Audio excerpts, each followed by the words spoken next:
যখন মাথায় কোনো চিন্তা ঘুরে যে এই কাজটা কখন করব, খুবই অস্থির লাগে, কিন্তু যখনই করে ফেলি তখনই খুবই শান্তি লাগে। এই তো আজকে ঝটপট রান্নাবান্না সেরে পুরা ড্রয়িং রুমটা একেবারে ডিপ ক্লিনিং করে গাছ দিয়ে নতুনভাবে সাজিয়ে নিয়েছি। আসসালামু আলাইকুম, কেমন আছেন সবাই? আগের দিন রাতের বেলা জিদনির বাবা অনেকগুলো সবজি নিয়ে এসেছে, আর রাতের বেলা সবজি দেখলেই আমি ভয় পাই, কারণ অনেক সময় বাসি পচা সবজি নিয়ে আসে এরকম। তবে সবজিগুলো অনেক বেশি পচা ছিল না, রাতেই গুছিয়ে রেখেছি। আর এই তো সকালে উঠে আমি একটু চিয়াসিড খেয়ে নিচ্ছি, যেটা আমি রাতেই ভিজিয়ে রেখে দিয়েছি।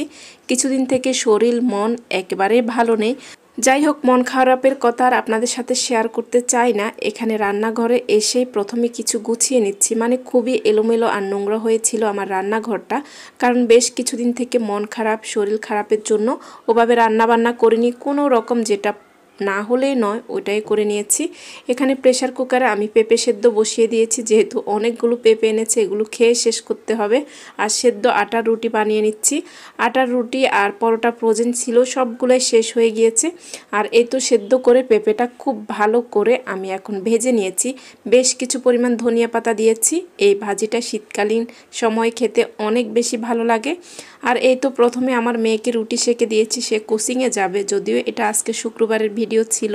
আপনারা যারা এ পর্যন্ত দেখছেন, যদি কোথাও কোনো অংশে ভালো লেগে যায় আমার কাজকর্ম, প্লিজ মনে করে একটা লাইক দিবেন আর একটা কমেন্ট করে জানাতে ভুলবেন না।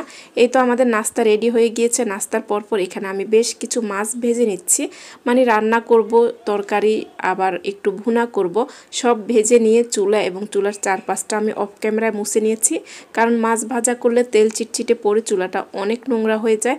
আর এই তো এখানে মশলা কষিয়ে প্রথমে আমি কলা রান্না করে নিচ্ছি, আর মাছের সাথে কিন্তু বেগুনও ভেজে নিয়েছি, হয়তো দেখতে পেয়েছেন। আর এই তো এখানে মাছ ভাজির জন্য পেঁয়াজ ভেজে নিচ্ছি।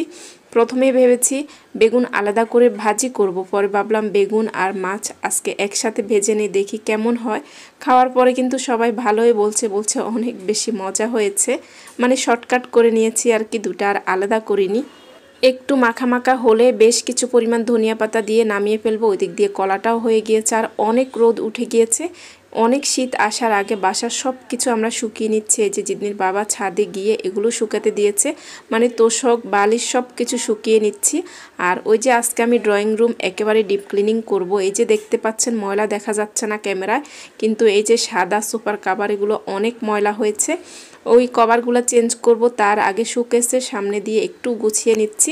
তবে শোকেসের সব কিছু পরিষ্কার ছিল, অনেক বেশি ময়লা হয়নি। তারপরেও দেখতে যেন খারাপ না লাগে, ধুলাবালি না দেখা যায়, সামনে দিয়ে একটু মুছে নিয়ে গুছিয়ে নিয়েছি। সব কিছু গোছানোই ছিল, একটু এলোমেলো যেগুলো ছিল সেগুলো গুছিয়ে শোকেসটা আমি ওভাবে রেখে দিয়েছি। আর ওই পাশটা ভালোভাবে ঝেড়ে নিয়েছি।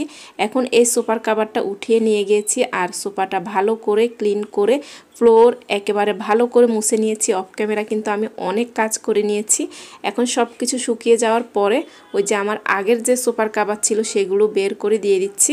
ওগুলো ধোয়া ছিল, দেওয়ার পরে অনেক বেশি ভালো লাগছে। আর বেশ কিছুদিন থেকে এই গাছগুলো আমি বেলকনিতে রেখে দিয়েছি, যেন একটু ফ্রেশ হয়, গাছগুলো সতেজ থাকে আর কি। আর সবগুলো গাছ এনে এই তো ড্রয়িং রুমটা প্রতিটা কর্নার ভালো করে ক্লিন করে আজকে গাছ দিয়ে নতুনভাবে সাজিয়ে নিয়েছি। নিজের কাছে খুবই ভালো লাগছে। আপনাদের কাছে কেমন লেগেছে অবশ্যই কমেন্ট করে জানাবেন। অবশেষে এই যে খেতে বসে গেলাম। এই তো আমরা সবাই মিলে এখন খেতে বসে গেলাম। অনেক কাজ করা হয়েছে, আর আজকে খেতে খেতেই বিদায় নিচ্ছি। সবাই ভালো থাকবেন, সুস্থ থাকবেন। আল্লাহ।